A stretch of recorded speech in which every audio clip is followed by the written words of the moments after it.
YS Jagan party పూర్తి focus పెట్టారు. అయితే ఆయన ఇప్పుడు కొందరు మాజీ మంత్రుల విషయంలో కఠినంగా ఉన్నారు. పాత స్థానాలు ఇచ్చే అవకాశం లేదని, తాను సూచించిన చోటుకు వెళ్లాల్సిందే అని తేల్చి చెబుతున్నారు. అయితే ఇదివరకు పరిస్థితి అంటే అధినేత చెప్పిన మరుక్షణం వెళ్లేవారు. కానీ ఆయన మాజీ ముఖ్యమంత్రి అయ్యారు. ఆపై క్లిష్ట పరిస్థితుల్లో ఉన్నారు. ఇటువంటి పరిస్థితుల్లో తాము వెళ్లలేమని మాజీ మంత్రులు మొండికేస్తున్నట్టు తెలుస్తోంది. ఎన్నికలకు ముందు ఇలానే చెప్పి పంపించారని, ఇప్పుడు కూడా మాపై ప్రయోగాలేంటి అని మాజీ మంత్రులు అధినేతను ప్రశ్నిస్తున్నారు. ఇలా అయితే పార్టీలో కొనసాగలేమని చెబుతున్నారు. అయితే ఈ పరిస్థితి ఎదుర్కొంటున్న మాజీ మంత్రులు కూటమి పార్టీలో చేరాలేరు. ఎందుకంటే వీరంతా జగన్మోహన్ రెడ్డికి వీర విధేయులు, ప్రత్యర్థులపై చెలరేగిపోయేవారు. అందుకే వీరిని తీసుకునేందుకు ఏ పార్టీ కూడా ముందుకు రావడం లేదు.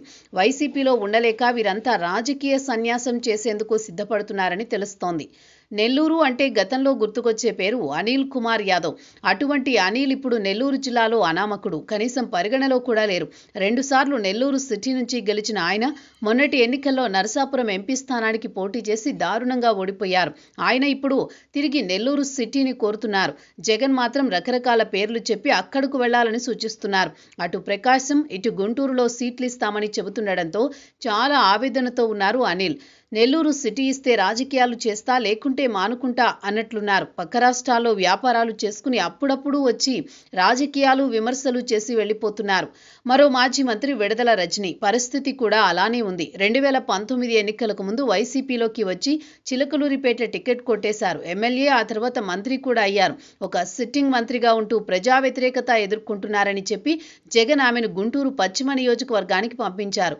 ఆమె అక్కడ దారుణంగా ఓడిపోయారు. తిరిగి చిలకలూరిపేటకు వచ్చి రాజకీయాలు చేసుకుంటున్నారు. కానీ ఆమెనిప్పుడు రేపల్లె వెళ్లమంటున్నారు జగన్. ఉంటే చిలకలూరిపేటలో రాజకీయం చేస్తా తప్ప నేను రేపల్లె వెళ్లను అని తేల్చేస్తున్నారు రజని.